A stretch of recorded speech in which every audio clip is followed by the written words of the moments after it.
السلام علیکم ویورز، دس از حافظ محمد طلحہ۔ تو آج ہم پڑھیں گے حدیث نمبر 9۔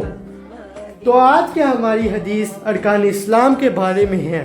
بسم اللہ الرحمن الرحیم۔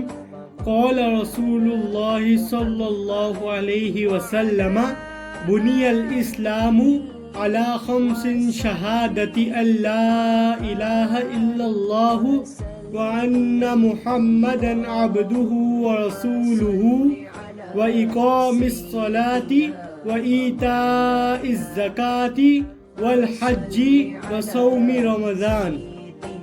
ترجمہ: رسول اللہ صلی اللہ علیہ وسلم نے فرمایا کہ اسلام کی بنیاد 5 چیزوں پر رکھی گئی ہے۔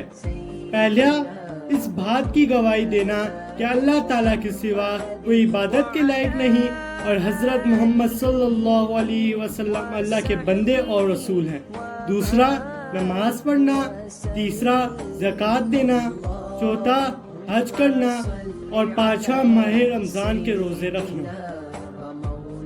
عقائد اسلام 5 ہیں: توحید پر ایمان، رسالت پر ایمان، اللہ کی کتابوں پر ایمان، فرشتوں پر ایمان اور آخرت پر ایمان۔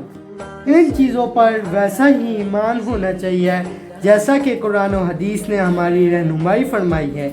یہ ایمان اس بات کا تقاضا کرتا ہے کہ ہم اپنی زندگی اسی طرح سے گزاریں جس طرح ہمارے اللہ نے ہمیں حکم دیا ہے۔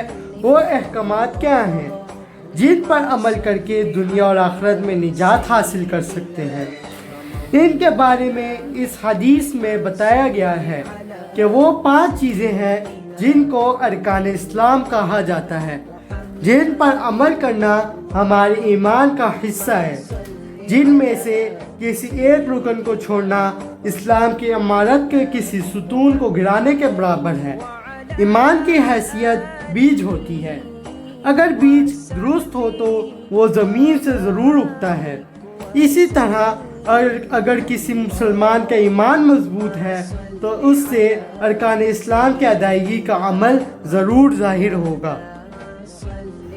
حدیث کو زیادہ سے زیادہ شیئر کیجیے اور اس کار خیر میں حصہ لیجیے۔ جزاک اللہ، وآخر دعوانا ان الحمد للہ رب العالمین۔ اللہ حافظ۔